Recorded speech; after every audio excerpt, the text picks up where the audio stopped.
અમદાવાદમાં બિસ્માર રોડ રસ્તા parking traffic અને રખડતા ઢોર મુદ્દે થયેલી કન્ટેમ્પ્ટ ઓફ કોર્ટની પિટિશન ઉપર આજે વધુ સુનાવણી હાથ ધરવામાં આવી। બિસ્માર રોડની સાથે ટ્રાફિકની સમસ્યાનો હલ પણ જરૂરી હોવાની વાત હાઈકોર્ટે કહી। બિસ્માર રોડ ઢોર ટ્રાફિક અને પાર્કિંગ મુદ્દે હાઈકોર્ટે ઝાટકડી કાઢી।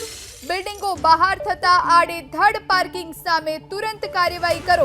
હાઈકોર્ટે એડવોકેટ જનરલને પણ ટકોર કરી છે। 1 મહિનાથી માત્ર સાંભળી રહ્યા છે, કંઈ જ કાર્યવાહી થઈ હોય તેવું દેખાતું નથી। સ્પષ્ટપણે હાઈકોર્ટે કહ્યું, અધિકારીઓને બચાવવાનો પ્રયાસ ન કરશો, તેની જવાબદારી છે, તે રીતે કામ કરવાની તેની ફરજ પણ છે। સીપી અને મ્યુનિસિપલ કમિશનર બંનેની જવાબદારી। આ વિશે વધુ જાણકારી માટે સંવાદદાતા તેજસ મહેતા ફોનલાઈન પર જોડાયા છે। તેજસ, હાઈકોર્ટે ફરી એક વખત ઝાટકણી કાઢી છે બિસ્માર રોડ ઢોર અને ટ્રાફિક તથા પાર્કિંગ મુદ્દે, શું કહ્યું હાઈકોર્ટે? જી, વર્ષ 2006 થી આ પ્રશ્ન ચાલી રહ્યો છે। વર્ષ 2024 સુધી પણ જો આ પ્રશ્નનો નિરાકરણ ન આવતો હોય, અનેક આદેશો કરવામાં આવ્યા હોય, તેમ છતાં પણ તેનું યોગ્ય રીતે પાલન ન થતું હોય, તો આ પ્રકારની ઘટના ચલાવી નહીં લેવાય। અમદાવાદ મ્યુનિસિપલ કમિશનર સાથે જ પોલીસ કમિશનરની જવાબદારી હોવાનું પણ કોર્ટે નોંધ્યું છે। સાથે નિર્દેશો પણ આપ્યા છે। માત્ર લારી ગલ્લા ઉપાડવાથી ભલું નહીં થાય, માત્ર લારી ગલ્લા ઉપાડવાથી કોર્ટના હુકમનું પાલન થયું તે પ્રકારની વાત કોર્ટ સમક્ષ મૂકવામાં આવશે તો એ યોગ્ય નહીં ગણાય તેવી અરજદારે રજૂઆત કરી હતી। કોર્ટે પણ ટાંક્યું કે ક્યાંક ને ક્યાંક ટ્રાફિક નિયમનનો જે મુદ્દો છે તે મુદ્દાની અંદર ટ્રાફિક પોલીસ કર્મીઓ જ ક્યાંક ને ક્યાંક આ જે રિક્ષા ચાલકો છે અથવા તો આ પ્રકારના પેસેન્જર વ્હીકલ્સ છે તેમાં ઇન્વેસ્ટમેન્ટ કરે છે અને કોડવર્ડ આપે છે।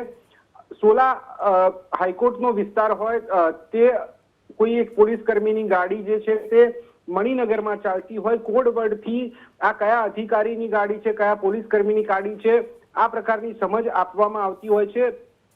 એવા સંજોગોની અંદર ઉપરી અધિકારીઓની એ ફરજ છે કે આ પ્રકારની જે સાંકળ છે તે તોડવામાં આવે।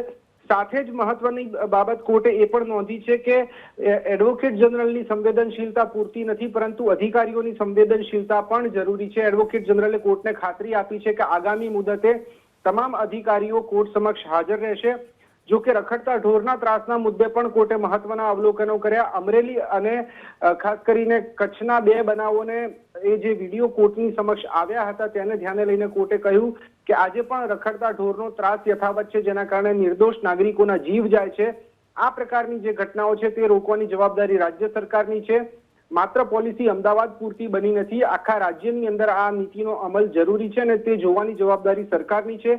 આ તમામ બાબતે 20 ઓગસ્ટ સુધી ઠોસ પગલાં લઈ અને પરિણાત્મક જે કાર્યવાહી છે તે કરીને કોર્ટ સમક્ષ રિપોર્ટ રજૂ કરવા માટે કોર્ટે હુકમ કર્યો છે। જી, આભાર તેજસ જાણકારી આપવા માટે।